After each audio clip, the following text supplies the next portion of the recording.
Assim a gente pensa. Assim a gente pensa. Não existe obediência cega, não existe fidelidade absoluta a nenhum ser humano. Que vocês ouçam o que eu tenho a dizer como se ouve a um ser humano.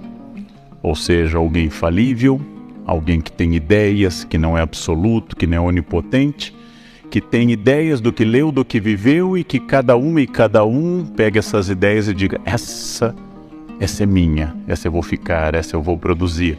E a outra diga: essa eu tenho que adaptar, o Leandro está um pouco desequilibrado nessa. E outra que os senhores e as senhoras digam: essa de jeito nenhum, é um absurdo. Assim a gente pensa.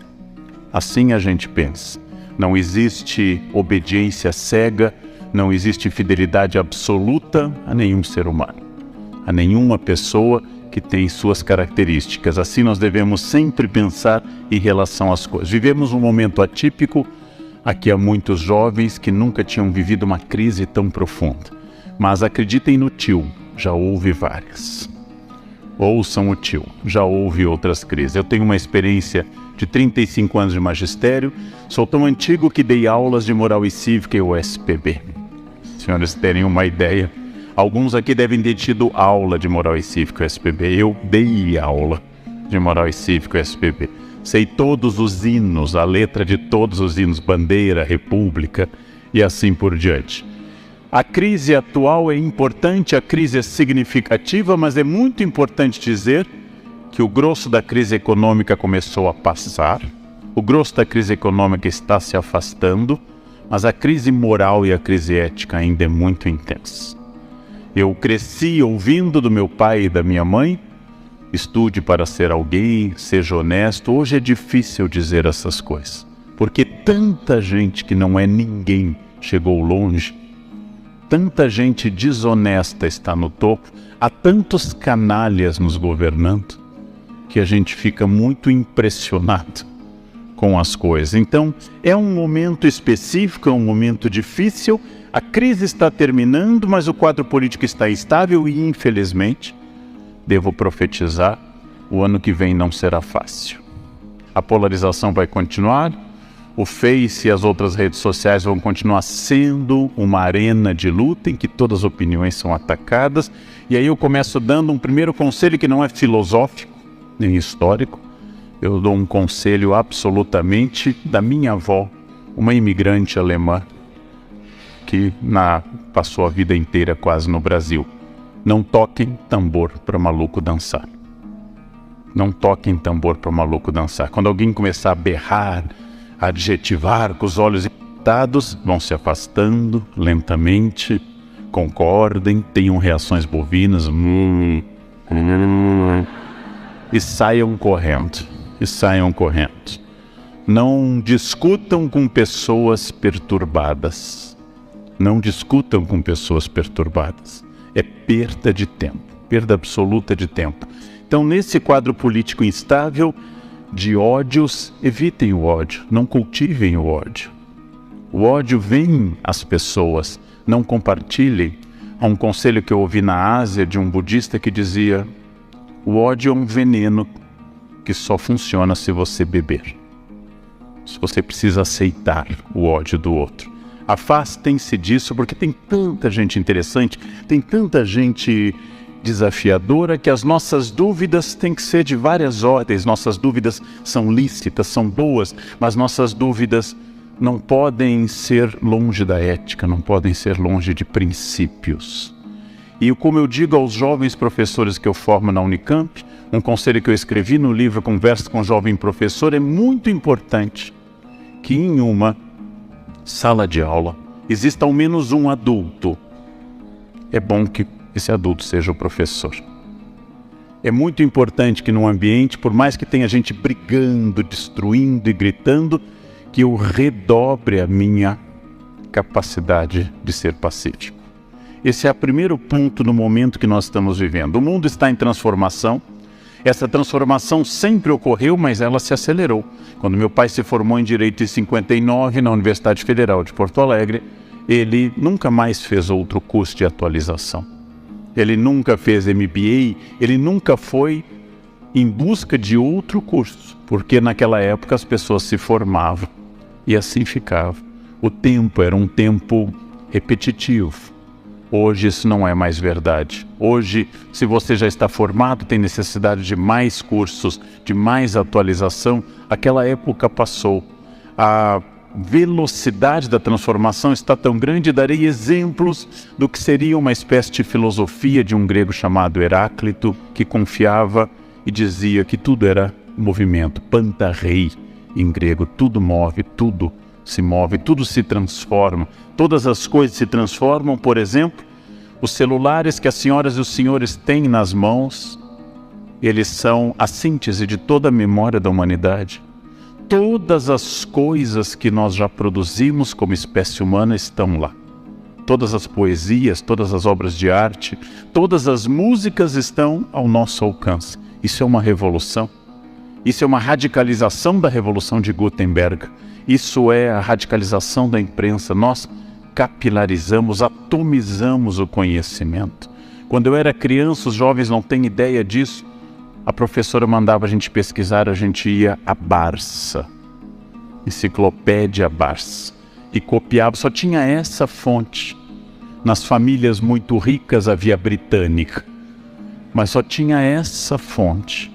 O conhecimento estava em bibliotecas, o conhecimento estava reservado em bibliotecas. Hoje, cada vez mais, ele está, para o bem e para o mal, atomizado. As escolas têm que ser revolucionadas. E elas ainda, digo isso como professor, elas ainda não notaram a revolução, que é ter uma memória em HD externa, uma memória externa a nós. Essa transformação também atinge um fato importante. A maior empresa de transporte urbanos do planeta não tem um único carro. Ela é um aplicativo na nuvem. E se você não sabe o que é nuvem, você tem diploma de datilografia. Isso é uma característica. Você não sabe o que é nuvem, pensa em nuvem e acha que é um fenômeno meteorológico, você tem diploma de datilografia e fez o SPB na escola. Mais uma mudança importante para a gente registrar: a maior empresa de hospedagem do planeta, Airbnb, não tem um único hotel. Ela é um algoritmo de hospedagem, ela é um programa da nuvem também. Ou seja, essa é uma mudança enorme. Claro que já no século XVI, Camões nos disse: mudam-se os tempos, mudam-se as vontades. Mas hoje essa mudança não é mais de uma geração para outra. Não é mais de uma geração para outra, ela é uma mudança imediata. Uma pessoa de 15 anos já não pertence mais à geração tecnológica de alguém de 25. Ora, tudo isso, claro que assusta mais quem nasceu antes, e eu vou lembrar que nós temos 3 grandes etapas de valor na história humana. A primeira etapa, que nos dominou desde a pré-história, foi a força física. Era o guerreiro mais forte que dominava a tribo, que tinha valor como líder. Essa força física foi substituída pela força do capital. Quem é mais rico manda na sociedade. Não preciso mais ser o mais forte, basta ter mais dinheiro. Chegou a hora do velhinho gostoso e rico. Não precisa mais ser o mais forte. Eu posso ser o Neymar e serei lindo, desde que o dinheiro e a fama me acompanhem. Esse é um novo critério. É claro que força física ainda conta, é claro que dinheiro é fundamental, mas nós temos uma terceira etapa, e essa pouca gente se deu conta. Hoje o que manda no mundo é a inteligência e não a força física. E apesar do capital ser fundamental, o capital hoje deriva da inteligência e não da produção. Não é mais o dono da usina siderúrgica, não é mais o montador de automóveis que é o milionário, mas é o fundador do Facebook, de um programa. É o fundador do Google e assim por diante. São essas pessoas que hoje são responsáveis pela maior circulação de capital no mundo. Não tem mais sentido a memória, como me educaram.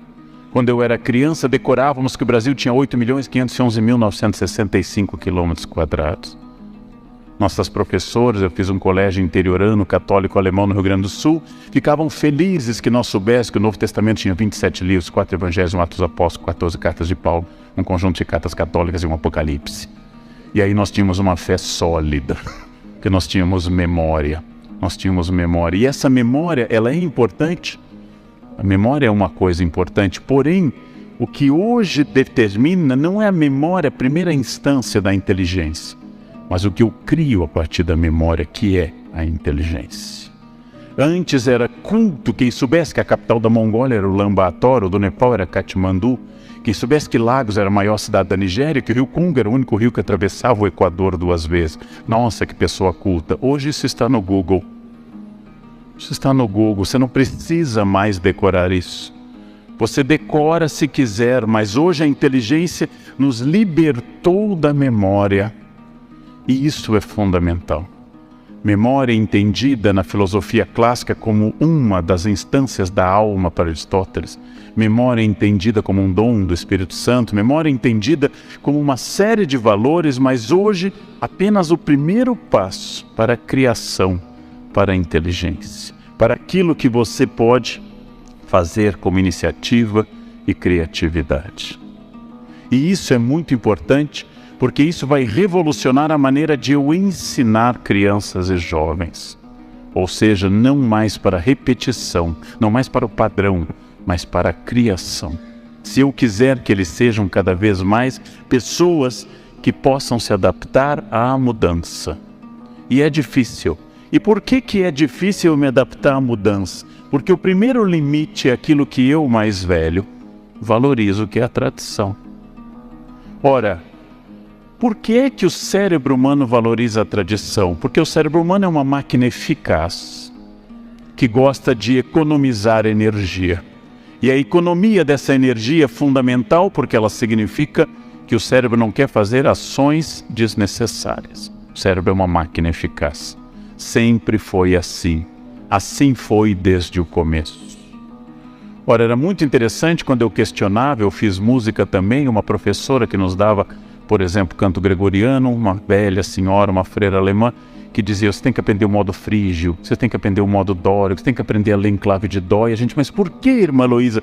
Porque quando vocês ensinarem, vocês saberão. Ou seja, ensinar era o sistema que auto-justificava o que havia antes. E isso é uma coisa interessante porque a tradição vem ao lado de um mecanismo fundamental, que foi colocado na espécie humana como uma forma de sobrevivência, que é o medo. O medo é prudente. O medo pode ser uma virtude que impede, segundo Aristóteles, o exagero, ou seja, impede a temeridade, já que o equilíbrio é uma virtude aristotélica. Porém, quando o medo nos domina, ele se chama covardia.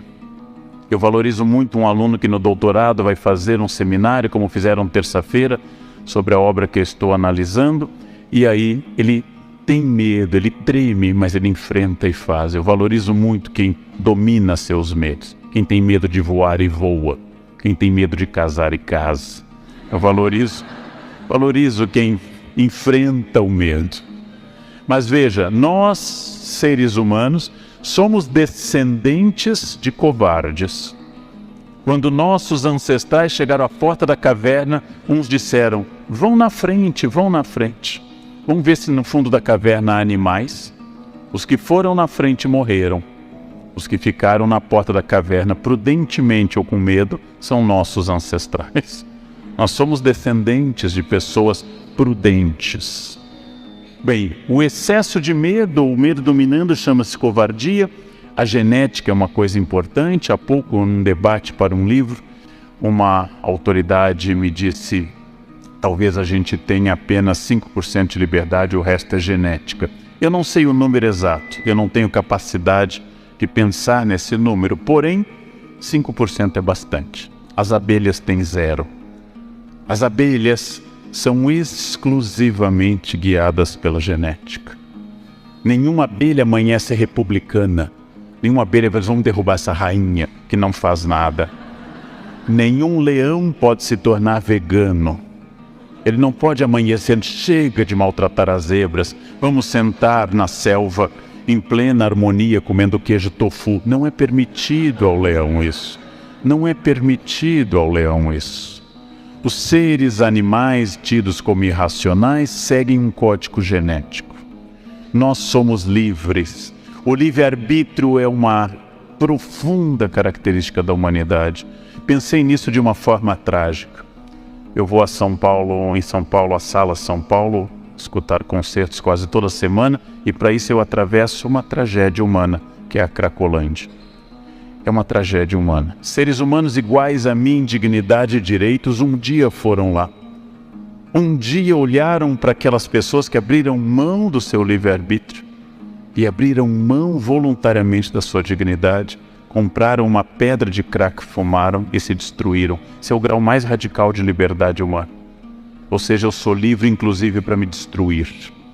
Infelizmente, tudo aquilo que seja um vício reduz minha liberdade. Drogas, álcool, Netflix, tudo que for um vício reduz minha liberdade. Cria um hábito. O hábito, diz Aristóteles, é uma segunda natureza. A genética existe, mas não nos condiciona abertamente. A cultura existe. Eu estou inserido dentro de uma cultura. Para mim, que tenho ancestrais camponeses, acordar de madrugada é muito fácil. Eu desperto todos os dias às 4 horas da manhã, sem nenhum problema. Isso é típico de sangue camponês, não, ou de algum problema de insônia. Mas eu, casualmente, acordo com facilidade. Eu tenho grande facilidade de acordar. Faz parte da cultura. Meu avô dizia: o sol não deve encontrar ninguém honesto na cama. É uma coisa que vem sempre. A cultura é importante. A cultura é importante. Eu já soube de pessoas que dormem até às 6 da manhã, mas eu acho que são pessoas atacadas da preguiça, não? Pessoas atacadas disso. É uma questão cultural. E também o meu comportamento, eu vou perguntar como eu passo a um estágio seguinte, numa sociedade que exige que eu, Leandro, e cada uma que está aqui, cada pessoa aqui faça algo diferente. Como eu consigo isso? De que forma eu consigo isso? Bem, essa é uma questão importante. Lendo neurocientistas, eu fui iluminado por um conhecimento que até então eu não tinha, e lendo grandes autores neurocientistas como o professor Antônio Damasio, português, Suzana Herculano Holtz, brasileira, eles foram indicando que os neurônios, quando produzem um hábito, como, por exemplo, acordar às 4 da manhã, ou comer algo, ou dizer uma saudação ritual, não apenas um neurônio encosta no outro com impulso elétrico, como sabemos, mas cria uma ligação biológica. Dessa forma, o neurônio acaba ficando ligado ao outro através do hábito, e toda vez que eu repito aquele hábito, é muito bom para o meu corpo. Ele vai gastar menos energia. A vida tomada de hábitos, a vida tomada de repetições sistemáticas, é uma vida profundamente econômica de energia. Ora, por que eu, Leandro, gosto de pinhão? Pinhão não tem gosto de nada, tem gosto do sal que eu coloco na água.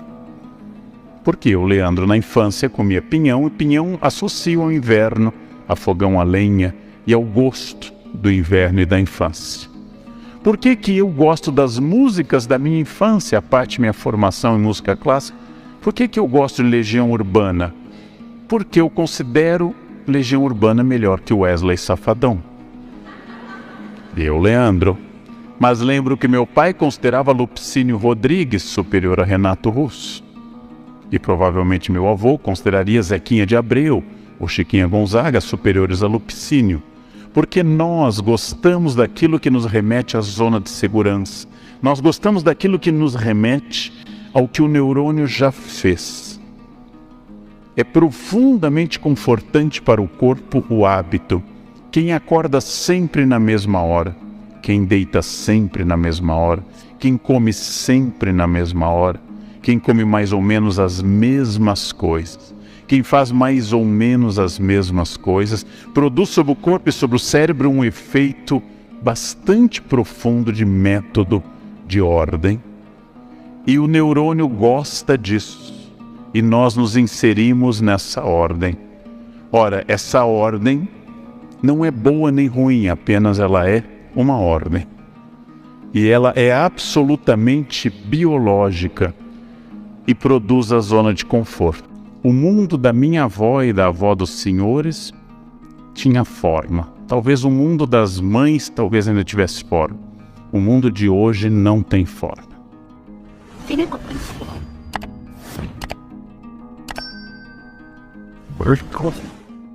O mundo não tem forma. Ele não tem um princípio estabelecido. Devo colocar meu filho numa escola tradicional ou construtivista? Minha avó teria uma resposta clara. Quais são as melhores carreiras? Qual é a melhor maneira de fazer um casamento? As respostas eram muito claras, elas não são mais. Quando os pais angustiados me trazem como professor sobre onde devem colocar o filho para estudar, eu sempre digo, não se preocupe, tanto faz, vai dar errado de qualquer jeito. Então, faça o melhor possível, só ele vai ao psicólogo por motivos diferentes. Tá? Quem teve pais que interferem demais vai por um motivo, quem teve pai que não interfere vai por outro motivo. Mas eles irão ao psicólogo de qualquer jeito. Tá? E o Rivotril continuará sendo uma grande âncora neste país. Essas certezas do que era uma carreira, do que era um casamento, do que eram as coisas certas e erradas, pessoas boas e pessoas ruins, ela desapareceu. Nós somos um mundo líquido porque sem forma somos obrigados a criar nosso sistema de valores. E o maior símbolo deste mundo, agora eu saio um pouco do nosso querido Bauman e vou para outros autores como Giddens, por exemplo, ou Manuel Castells, é o que está acontecendo neste momento nessa sala. Eu estou falando, as pessoas prestam atenção e há dezenas de celulares ligados, tirando foto, gravando, filmando e dizendo, estou aqui, kkkk, que é a conversa básica das pessoas. Como eu já disse várias vezes na internet, é uma fixação no potássio, né? Kkkk, potássio, potássio, potássio. As pessoas deviam variar os elementos atômicos, mas o potássio tem uma força enorme, né? As pessoas estão fotografando, filmando, ou seja, o corpo está aqui e a mente está longe. Mesmo quem não está fazendo isso, está atualizando, entrando no Face. Essa é uma característica contemporânea. A minha geração ainda vai estranhar. E quando a minha geração morrer, não haverá mais estranheza com isso. Eu fiz uma experiência na Unicamp para exemplificar isso e para mim foi impressionante. Irritado com os alunos da pós que não paravam de acessar celulares e tablets, eu pela primeira vez na vida enfrentei uma sala de aula com um tablet e celular abertos e fingi que atendia mensagens. E um aluno perguntava só um pouquinho e digitava alguma coisa fictícia. Eu queria mostrar a eles que horror era não estar focado. Ao final de 4 horas de aula, triunfante, pedagógica, eu disse a eles, vocês notaram o que aconteceu hoje? Eles todos, não professor, o que foi? Nenhum deles notou.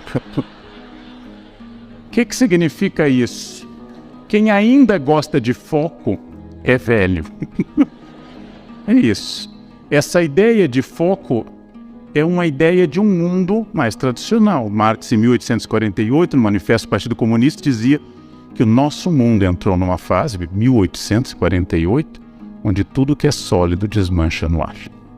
Nosso mundo entrou nessa fase e essa fase vai continuar por algum tempo. Pelo contrário, ela está se acelerando. E a velocidade dessa transformação faz com que eu perca a referência, porque aquilo que transformou o meu mundo já perdeu o significado. Quem tem datilografia na cabeça tem uma outra formação. E o que é mais notável, eu perdi meses de vida fazendo o curso de datilografia. Eu tenho diploma de datilografia. Meu sobrinho de 19 anos nunca viu uma máquina de escrever e digita mais rápido do que eu. E ele digita no celular com os polegares e eu digito com o indicador. É um problema estrutural na articulação das pessoas de idade, polegares e indicador. Essa perda de referência é que tudo aquilo que eu aprendi, inclusive já como professor, usar retroprojetor, passar prova em mimeógrafo, desapareceu como sentido. Todas essas questões vieram ao lado de um aumento espetacular, do qual eu sou testemunho nesses 33 anos de atividade pedagógica, do individualismo. O individualismo é a marca do nosso tempo e está crescendo. Há um teste do qual nenhum de nós jamais falhará ao fazer. É só perguntar para qualquer pessoa que não esteja aqui ao chegar a casa, dizer à esposa, ao marido, namorado, aos filhos: eu estou cansado. E todos os senhores ouvirão o quê? Eu também. Quem está casado há mais de 14 horas sabe a resposta. Eu também. Vejam, eu não perguntei como você está. Eu estou tentando trazer à tona a minha dor e o meu cansaço. Então eu digo, mas eu acordei às 6 da manhã, eu acordei às 5. Ninguém ouve. Ninguém ouve. Ninguém ouve absolutamente nada. Digam a qualquer pessoa qualquer bobagem. Minha bobagem preferida é astrologia. São aquelas coisas que não prejudicam nem ajudam ninguém. São simpáticas, né? Digam qualquer coisa, como por exemplo, eu sou de Aquário. E a pessoa vai dizer, eu de Libra. Ah, meu ascendente é Aquário, meu EP. Vai morrer, eu não estou perguntando nada de você. E as pessoas vão continuar falando, façam esse teste com qualquer questão. O meu mais velho tem 18. O que vocês vão ouvir? O meu tem 17. Ninguém ouve ninguém. Ninguém ouve ninguém. Por isso que hoje, pessoas que se dispõem a ouvir são pessoas que têm um diferencial profundo sobre os outros. Numa reunião, são aqueles que controlam a reunião. Enquanto os outros falam, o silencioso fica captando o rumo da reunião para dar só uma interferência final. Opinião, como dizia um irlandês famoso, quando eu estou em silêncio, as pessoas têm dúvida se eu sou estúpido ou genial. Quando eu abro a boca, eu resolvo essa dúvida. Então, uma das coisas mais simpáticas do mundo é o silêncio, a opinião balançando apenas com interjeições bovinas, balançando a cabeça. Façam isso e casamento e emprego vão durar para sempre, gente. Vão para sempre. O individualismo é a nossa marca notável, uma das marcas mais extraordinárias deste mundo, porém, ao mesmo tempo, contraditoriamente, a experiência individual clássica. Ela está deixando de existir, como nesse quadro Caspar Friedrich, romântico do século XIX, que pinta um homem subindo a uma montanha para ver a paisagem com neblina. Este é um homem do século XIX, é um homem romântico, é um homem do XIX. Este homem não é contemporâneo. Um homem contemporâneo estaria fazendo o quê? Fotografando, tirando um selfie, eu e a montanha, né? Hashtag cheguei, eu subi, então, ele estaria publicando já, editando e mandando mensagens e avaliando a sua viagem pela quantidade de curtidas que ele recebesse. Este é um homem estranho que sobe, observa e guarda para si aquilo que viu. As pessoas são fixadas na intermediação eletrônica, chamadas redes sociais e assim por diante. As pessoas vivem através da imagem que elas transmitem. Eu não estou entrando naquela discussão que, quando eu era jovem, um autor da minha geração, Erich Fromm, dizia bastante: ter ou ser, publicar ou existir. Não. Não é mais superficial quem publica mais fotos ou menos. Apenas talvez tenha mais tempo e seja mais carente. Mas a grande diferença está em que eu suponho que isto seja viver. Eu suponho que esta imagem seja eu. Como eu escrevi num artigo para o Estadão sobre a moça australiana que abandonou as redes depois de anos fotografando. E para fazer uma foto zen na beira da praia, ela passou horas e horas testando o melhor ângulo. O mundo líquido dissolveu fronteiras. O mundo líquido tornou os valores relativos e introduziu a incerteza entre nós. Ninguém mais tem muitas certezas. Ninguém mais tem uma clareza sobre as coisas. Ninguém mais consegue dizer assertivamente o que é certo e o que é errado. E a identidade de todas as pessoas, farmacêuticos inclusive, médicos, professores e advogados, ela se torna líquida também. Essas identidades eram claras no passado. O simples uso do guarda-pó, do jaleco, o simples uso de um avental caracterizava uma pessoa. Hoje tudo tem que ser conquistado. Eu só reclamo isso, e já reclamei várias vezes, que eu fui aluno numa época que os professores tinham toda a razão. E hoje eu sou professor numa época que os alunos têm toda a razão. Eu nunca peguei um momento bom nessa história. Era ótimo ser professor há 50 anos e é ótimo ser aluno hoje. Bom, eu escolhi um momento errado, foi uma encarnação só errada a esse respeito. A identidade era dada. Como o meu clínico geral comenta, e eu lembro disso, há alguns anos levava-se o exame clínico fechado para o médico. Não era possível abri-lo. Hoje ele chega ao médico analisado pelo Dr. Google. Você chega lá e diz, doutor, eu estou com HDL. Aí o meu médico, o Dr. Jairo Idal, diz, e o que você recomenda nestes casos? Né? Porque as pessoas começaram, inclusive, a ler bula, extraordinário. Eles começaram eu já não posso mais, a presbiopia não permite, mas elas começaram a ler bula. A identidade é um problema. Identidade de tudo. De absolutamente tudo. Essa identidade tem apenas uma questão que não mudou, mas se intensificou e com a qual nós medimos hoje a capacidade de uma pessoa, que é seu poder de consumo. Não há nada mais depressivo do que não poder consumir. Zygmunt Bauman sugere num livro, 44 cartas, que as lojas, isso é particularmente importante para a área dos senhores, que as lojas deveriam se chamar farmácias, porque elas são a solução para diversos males, como depressão, angústia, etc. As lojas deveriam ter uma identificação farmacêutica. E de acordo com a quantidade de gastos, elas poderiam botar uma tarja preta. Por exemplo, essa loja é só para casos breves. A ideia do Zygmunt Bauman. Eu acabei de ver uma enquete num jornal na hora do almoço, de pessoas dizendo que compras relaxam, que comprar deixa a pessoa feliz. O elemento redentor é o consumo. Hoje nós consumimos mais do que nunca, com problemas ecológicos, psicológicos e também financeiros. O Brasil é uma nação, por exemplo, profundamente endividada, especialmente em determinadas categorias sociais. E é muito importante pensar que quando eu chego a este ponto, eu passo a confundir o fim de um mundo com o fim do mundo. Todas as pessoas mais velhas estão achando que o mundo está acabando, porque elas não se adaptam mais a isso. Qual é o mundo que eu quero? Qual é a família que eu quero? Eu não posso mudar o mundo, mas eu posso mudar o meu mundo. E isto fará um mundo mais ético. A ideia de que o mal seja externo é uma fantasia.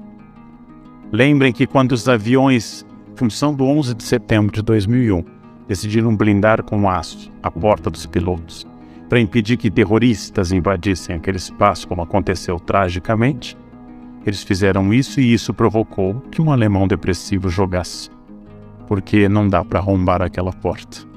A ideia de que o mal seja externo é uma fantasia romântica. O mal habita em todos nós. Todos temos potencial para tudo e depende de uma série de circunstâncias. A ética trata de como eu trato essa natureza humana, no qual todos temos potencial muito grande. Não me refiro a esquizofrênicos. Não me refiro a pessoas que têm uma perturbação estrutural mental e que, segundo me disse um amigo psiquiatra, de fato veem coisas. Não é que eles têm a sensação de ter visto. O cérebro manda a imagem da visão e do som. Essas pessoas sofrem de um mal, são uma exceção. Estou falando dos homens comuns. A marca que perturba a relação ética é exatamente que querer fazer algo tornou-se sinônimo de poder fazer algo. Porque as pessoas agora têm como regra ética a distinção apenas do seu poder. Então aqueles que podem mais, fazem mais. E os que fazem menos. Eu posso criticar alguém que se preocupa muito com a boa forma. Olha, aquele cara só faz exercício, tem abdômen definidos, ele é obcecado. Posso, se eu também tiver. Se eu não tiver, eu devo me calar. Eu posso dizer que dinheiro não traz a felicidade se eu for o Bill Gates ou Steve Jobs, porque eu não sei se dinheiro traz a felicidade. Bom, não. Então, quando eu tenho uma informação, eu posso criticar o outro. Você estuda demais, essa é a sua obsessão com o estudo. Se eu estudo tanto quanto, eu posso dizer isso. Se não, é muito curioso que isto não é uma crítica moral, mas é uma questão chamada inveja, que é a tristeza pela felicidade alheia. Eu fiquei muito impressionado ao ler há 2 anos a biografia do Steve Jobs, falecido, porque este homem de uma cabeça incrivelmente criativa, e a biografia é ótima, ele conta lá pelas tantas que o primeiro dinheiro que ele fez na vida, criança de origem síria, que ele é adotado por uma família americana, o primeiro dinheiro que ele fez na vida foi com o que ele chamou de caixa mágica, aparelho eletrônico que roubava o sinal interurbano da AT&T dos Estados Unidos. Ele vendia esse aparelho que você, acoplando ao telefone, tornava local uma ligação interurbana. Um telefone fixo. Os jovens não sabem o que é telefone fixo. Anotem, depois o tio explica. Era um aparelho que ficava na mesa e a gente discava. Vão anotando essas palavras, depois o tio mostra com a ajuda da internet, tá? A gente discava aquilo, não? E às vezes a linha dava ocupada. Isso. Bem, eu não estou fazendo um julgamento moral de um homem muito mais importante do que eu. Eu estou fazendo um julgamento moral do orgulho que ele sente por isso. Uma outra biografia, que é uma biografia de um empreendedor brasileiro, que agora não é mais tão rico, ele conta na sua autobiografia, que o filho alega ter sido o único livro que leu na vida, que ele trazia joias da Europa costuradas na bainha da calça. E com um contrabando de joias ele começou a acumular dinheiro. Vejam, eu já fiz muita coisa errada na vida. Nunca contrabando de joias, mas já fiz muita coisa errada. Agora eu nunca vou me orgulhar disso. É essa a questão que eu estou trazendo à tona. Eu não vou me orgulhar num momento de fraqueza que por falta de caráter ou por falta de oportunidade ou de consciência eu fiz alguma coisa errada. Eu vou ter vergonha disso. Eu vou ter vergonha de todas as vezes que eu menti para as pessoas que eu gosto. Eu tenho vergonha, eu não posso me orgulhar do mal. Essa é a grande questão, porque este é o modelo de empreendedor que é apresentado ao mundo. Este é o homem que venceu porque passou por cima das regras. Uma grande empresa brasileira pede para eu dar uma palestra para os seus funcionários dizendo: nós queremos que o senhor estimule neles o empreendedorismo. Eu disse: mas se eu estimular, eles vão sair da empresa. Que empreendedor não combina com CLT. Vocês estão confundindo estimular a atividade, a criatividade ou a dedicação, a identidade corporativa, com o empreendedorismo. O empreendedor, por natureza, é alguém que quebra as regras. E como é que eu vou querer um empreendedor na empresa? Alguém criativo? Se a primeira coisa que eu vou medir na entrevista é se ele está vestido de acordo com todo mundo. Ou seja, se o homem está de terno escuro, se a mulher está de tailleur com poucas joias. Se eu quero que ele tenha uniforme, como é que eu quero um empreendedor? Se ele aparecer com cabelo roxo ou com um adereço de caveiras, eu não vou contratá-lo. O que significa isso? Que eu não estou querendo um empreendedor. A minha birra não é com o erro. A minha crítica não é moral. Olha o que Steve Jobs fez, eu nunca faria. Provavelmente eu faria, talvez pior. A minha birra é como orgulho diante do ilícito. Então, talvez seja o ponto que nós estejamos, que as pessoas estão se orgulhando do ilícito. E isto dificulta, inclusive, a nosso diálogo. Sem ética não há diálogo. Quando não há mais ética, não é mais possível a vida em conjunto. Eu posso negociar, por exemplo, dentro da relação de um casal, praticamente tudo. Eu posso dizer que você foi violento na fala, ou que você foi injusto, que você foi agressivo. Mas são possibilidades de diálogo. Enquanto há diálogo, existe chance para o casamento, para a amizade, para as relações. Quando há agressão física, isso se interrompe. Se você levou um tapa na cara e continua dialogando, a próxima etapa é ler 50 tons de cinza e ser feliz no casamento, porque você está, de alguma forma, gostando disso. A agressão física, ela interrompe o diálogo, ela interrompe a possibilidade. A ética estabelece limites, e um desses limites importantes é o limite exatamente da questão física. Bem, Sartre diz na sua peça Entre Quatro Paredes que o inferno são os outros. Porque o outro nos obriga permanentemente a pensar valores e assim por diante. Mas Gandhi dá uma pista distinta que eu gosto muito. Gandhi diz que a maior questão para todo mundo levar como tradição de vida, ele diz isso pouco antes de ser assassinado, em janeiro de 48, ele diz que eu devo ser a transformação que eu quero ver no mundo. Que a minha família deve ser a família que eu quero mostrar ao mundo, não para o Face, mas para o mundo real. Que se eu sou um defensor da ecologia, ótimo, a minha casa recicla lixo. Eu não preciso protestar contra uma empresa em Mariana. Posso protestar contra a empresa em Mariana, mas a minha casa recicla lixo. Se eu sou contra preconceitos absurdos como o machismo, com preconceitos absurdos como a homofobia e o mais indescritível de todos, que é o racismo, que é a imbecilidade mais sólida que a espécie humana já criou, se eu tenho isso como meta, como eu tenho militar em grupos antirracistas, eu tenho que demonstrar que eu sou o exemplo disso. Quando eu sou o exemplo disso, eu comecei a mostrar ao mundo o que eu quero. Agora, onde eu meço essa ética? Aí tem uma regra que não é minha, é de muita gente. Eu não meço a ética quando eu falo com o juiz do Supremo Tribunal Federal. Eu não meço a ética quando eu estou falando com o delegado. Eu não meço a ética quando eu estou falando com alguém mais forte do que eu, física ou institucionalmente. Eu meço a ética falando com faxineiros. É aqui que eu meço a ética. Com as pessoas que eu não precisaria ser ético, é que eu meço a minha ética. Porque respeitar o delegado não é ética, é instinto de sobrevivência. Respeitar uma pessoa mais forte do que você significa que você vê e tem um mínimo equilíbrio psicológico para isso, que você é um ser humano mais ou menos racional. Isso não é ético, você é esperto. Respeitar a ética é exatamente respeitar a faxineira terceirizada. Você mal sabe o nome que troca todo dia, é esta que mede a sua ética. É esta. E a invisibilidade do trabalho no Brasil é uma coisa impressionante.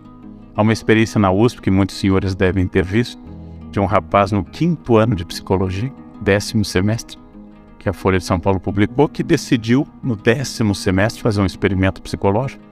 Colocou o macacão a roupa laranja dos varredores da USP e passou a varrer o corredor da faculdade que ele estudava há 5 anos, 10 semestres, pelos quais passavam seus colegas e seus professores. Não foi reconhecido por ninguém. Ele estava de macacão. Ninguém olhou na cara e cumprimentou. Ninguém. Se conheciam há 5 anos. A invisibilidade do trabalho físico em particular é notável. Ela é notável. Então eu tenho que ser a transformação que eu quero ver no mundo. Qual é a família que eu quero? Qual é a farmácia que eu quero? Qual é o mundo que eu quero? Eu não posso mudar o mundo, mas eu posso mudar o meu mundo. E isto já é muita maioria das pessoas. Não faz nem isso. E isto fará um mundo mais ético. E eu tenho insistido nisso em todos, eu volto a este tema, em todo lugar, independente do enfoque que eu dou. A vida ética é uma vida mais fácil. A vida sem ética é uma vida difícil. Porque a pessoa sem ética tem que mentir e tem que ter uma excelente memória. Ela tem que ser perfeita nessa memória. A vida sem ética é muito trabalhosa. Eu posso roubar de uma empresa pública e posso me dar bem com isso. Posso conseguir uma casa no Lago Sul, em Brasília, e posso conseguir um iate. Mas um dia pode ser que alguém perceba isso. Então eu vou viver a vida inteira com medo, que é aquilo que eu disse ao aluno da cola. O tempo que ele perdeu fazendo aquele papel seria o mesmo tempo de ler o texto. A vida ética é a vida mais fácil. Quando um policial me para, eu saio tranquilo, porque todos os documentos estão em ordem. E eu guardei o extintor, just in case, que vai voltar.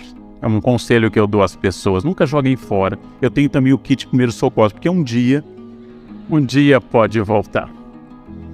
Eu não tenho medo que um policial me pare e eu saio sorridente do carro, porque nada está errado ali. Agora, se você venceu a carteira e você tem que ficar acessando sites para dizer onde tem blitz e sai apavorado, não é mais fácil no poupa-tempo? É muito mais reto ser honesto do que desonesto. É muito mais fácil ser fiel à esposa do que infiel. Agora, eu não gosto mais dela ou dele, não tem problema, isso acontece, é doloroso, mas acontece, separa. Mas viver esta vida dupla é doloroso. Eu posso roubar, é possível. E posso obter, ao contrário do que diz a tradição, o crime compensa, e bastante. Porém, ele não compensa para sempre. Ele não compensa por muito tempo. Imaginando o que é você estar em casa e você ser preso pela Polícia Federal na frente dos seus filhos. A vergonha, a humilhação que deve ser. Você pode sair fazendo gestos de vitória, mas você está destruído. Você acaba de ser preso na frente dos seus filhos. Valeu a pena todo o poder e o dinheiro pela humilhação de uma família destruída? É isto. A vida ética não é melhor porque tem um Deus olhando apenas se eu for religioso? Pode. A vida é melhor porque ela é mais fácil, mais tranquila. É mais fácil não beber e dirigir depois sem medo de acidente, sem medo de polícia. É mais fácil não beber. Bem, a junção de uma tradição religiosa que é a moral, a reflexão de uma tradição racional que é a ética, junto com a formação psicológica que é o caráter, é aquilo que o Luc Ferry, num livro clássico, chama de a vida que vale a pena ser vivida. A vida válida, a vida que eu encerro alegremente, a vida que dá essa alegria. Mais do que nunca que o indivíduo tem que dizer, mesmo que a sociedade inteira diga outra coisa, quais são seus valores. E isto é uma decisão. Hoje de manhã alguém me perguntou se eu não ficava irritado com tantos elogios no Face. Eu disse, olha, o elogio significa que o eu daquela pessoa concordou comigo. A crítica significa que o eu daquela pessoa não concordou. E os dois continuam valorizando o seu eu. Eu tenho que estabelecer princípios para mim que não se abalem com o elogio ou com a crítica. Que observe as críticas se elas forem boas, mas que entenda que os valores são meus. Mas a minha percepção fechada sobre mim, que é a percepção líquida, mas que a maioria das pessoas tem uma dificuldade enorme em perceber essas coisas. Perceber o espaço do outro.